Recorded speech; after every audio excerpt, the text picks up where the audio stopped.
नीतीश कुमार जिंदाबाद, नीतीश कुमार जिंदाबाद, लालचंद मुरारी साहब जिंदाबाद। नमस्कार, आप देख रहे हैं देशवान न्यूज और मैं हूं आपके साथ कुमार कौशिक। नगर निकाय चुनाव स्थगित होने के बाद बिहार की सियासत पूरी तरह से गर्म है। एक दूसरे के ऊपर आरोप प्रत्यारोप हो रहा है। बीजेपी जो है वो महागठबंधन या जेडीयू के ऊपर आरोप लगा रही है, वहीं पर जेडीयू के नेता जो हैं बीजेपी के ऊपर आरक्षण विरोधी होने का आरोप लगा रहे हैं और इनके द्वारा कहा जा रहा है कि बीजेपी के आरक्षण विरोधी होने के कारण ही ये सारा कुछ हुआ है और नगर निकाय चुनाव जो है वह स्थगित कर दिया गया। और इसी कड़ी में जेडीयू के द्वारा आज एक दिवसीय धरना रखा गया, जिसका असर आज पूरे प्रदेश में देखा गया।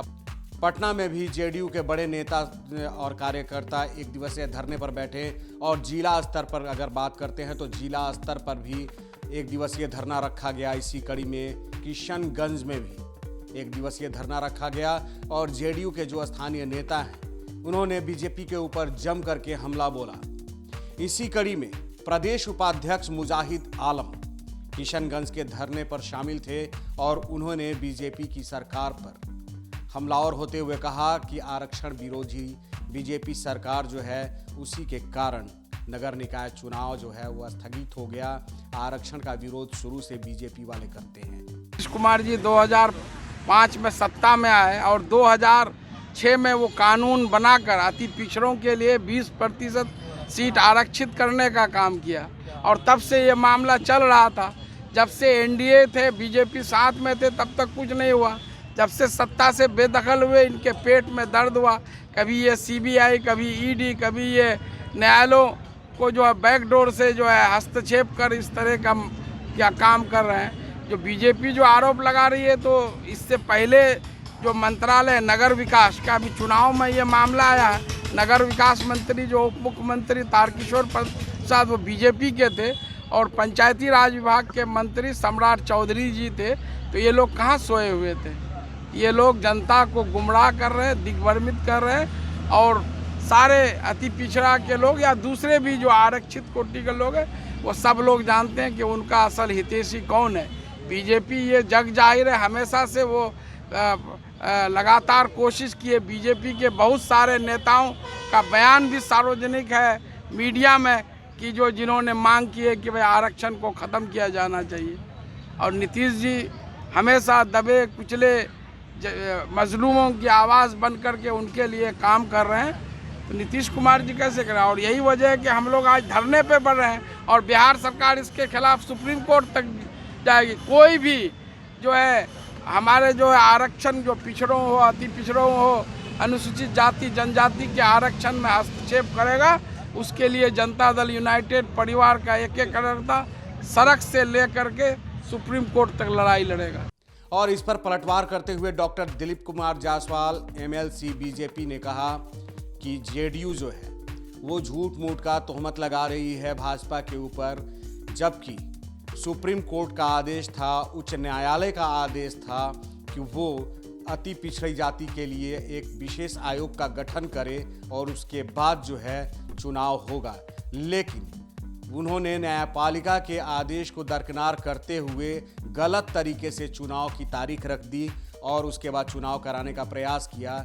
और जब इस विषय को लेकर के उच्च न्यायालय ने सख्त कदम उठाया और नगर निकाय चुनाव पर रोक लगा दी, तो अब ये लोग बीजेपी के ऊपर तोहमत लगा रहे हैं, आरोप लगा रहे हैं कि बीजेपी आरक्षण विरोधी है, जबकि आरक्षण विरोधी तो ये खुद हैं। जो नगर निकाय का चुनाव होने जा रहा था, उसके करीब 6 महीना पहले माननीय उच्चतम न्यायालय ने अति पिछड़ा वर्ग के लिए विशेष एक आयोग बनाने का आदेश दिया था, जिससे कि पिछड़े वर्ग के, अति पिछड़े वर्ग के आरक्षण को प्रोटेक्शन दिया जाए, उसका संवैधानिक उसके साथ सरकार जो है उसको सुरक्षा दे।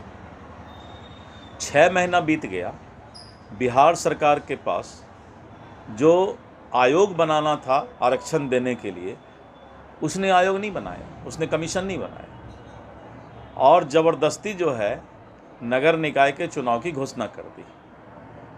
और जब ये माननीय उच्च न्यायालय में मामला गया कि जो सरकार वर्तमान महागठबंधन की सरकार है ये आरक्षण विरोधी काम कर रही है, तब जाकर के चुनाव पर रोक लगा और अब ये बोल रहे हैं कि हम सुप्रीम कोर्ट जाएंगे। कौन विरोधी है? भारतीय जनता पार्टी एक ऐसी पार्टी है जिसने उप मुख्यमंत्री भी पिछड़ा बनाया, प्रदेश अध्यक्ष भी पिछड़ा बनाया, विधानसभा और विधान परिषद के अंदर नेता भी पिछड़ा बनाया था। तो इस तरह की बातें करके सिर्फ अपने पाप को ढकने की, छुपाने की कोशिश है।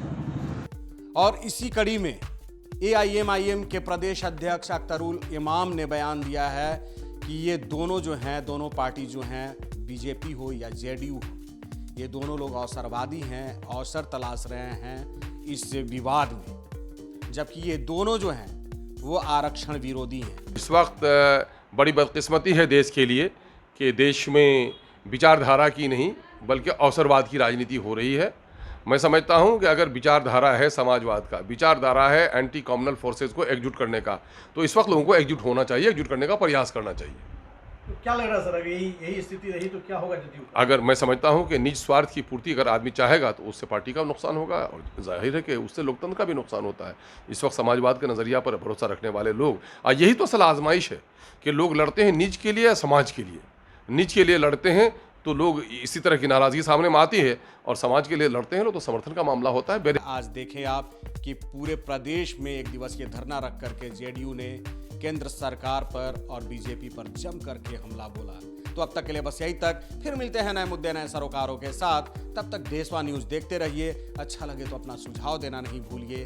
नमस्कार। सिर्फ खबर दिखाना देशवा न्यूज का मकसद नहीं, देशवा न्यूज की कोशिश है कि समाज की सूरत बदलनी चाहिए।